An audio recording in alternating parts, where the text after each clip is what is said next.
communication plan is essentially just an outline of the kinds of communication that you can expect from me during the course of this semester.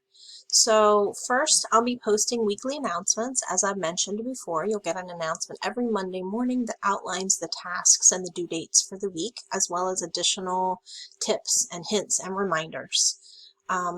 You will also receive written feedback from me on your written assignments that are submitted into your Google Drive folder.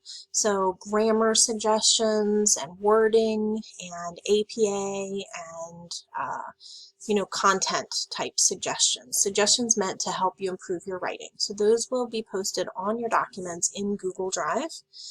If I need to contact you individually about an assignment or a grade or anything of that nature, I will email you. I will not use your phone number unless you specifically ask me to, or at the very end of the semester. Sometimes I have a hard time getting in touch with students about making up work or retaking things. And if you're not answering your email, then I will at that point give you a call. But typically I don't use I won't call you unless it's an emergency. You are welcome to contact me at any time. There are a lot of ways for you to do that. You can email me, you can call or send a text to my Google Voice number, you can set up a phone conference or a Zoom conference. All of those are viable methods of communication. I do respond to emails within 24 hours during the week, sometimes not as quickly on the weekends, and my turnaround time for grading your work is typically about a week, although if it's a very busy point in the semester, because I teach several sections at once, sometimes I don't always make that week turnaround, but I try to keep it as close to that as I can. If you are looking for your feedback in Google Drive, you'll go, we'll go into the Google Drive folder as I showed you in an earlier video.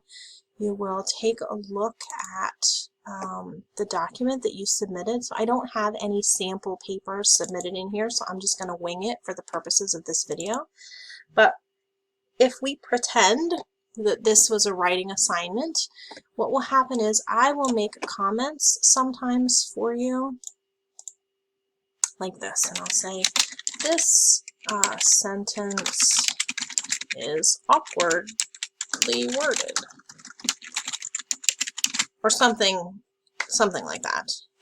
And so when you're looking at your document, when you open the document up, you'll be able to see a list of all my comments over here on the side. I sometimes will also go into suggesting mode and actually make changes. So for example, maybe this should not be capitalized. So you might see a change that looks like this in green, and it's saying that essentially you should replace capital English with lowercase English. And you can, I'm going to turn this, move this a little bit. You can accept that suggestion, and it will take the suggestion that I made and apply it to your paper if you want to. Or you could reject that suggestion if you don't agree with the change that I'm making. That's always a possibility as well. So this obviously is a rubric, it's not a paper. So I probably won't make, I will make the comments on your actual paper, and then here what I'll do is I will just highlight the areas of the rubric where I think your grade falls. And then we'll total it down here, whatever that is.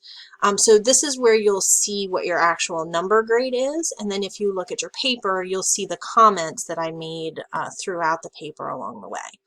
It's important for pre-writing that you take a look at those comments and that you make revisions for your final paper based on whatever suggestions or comments that I've made.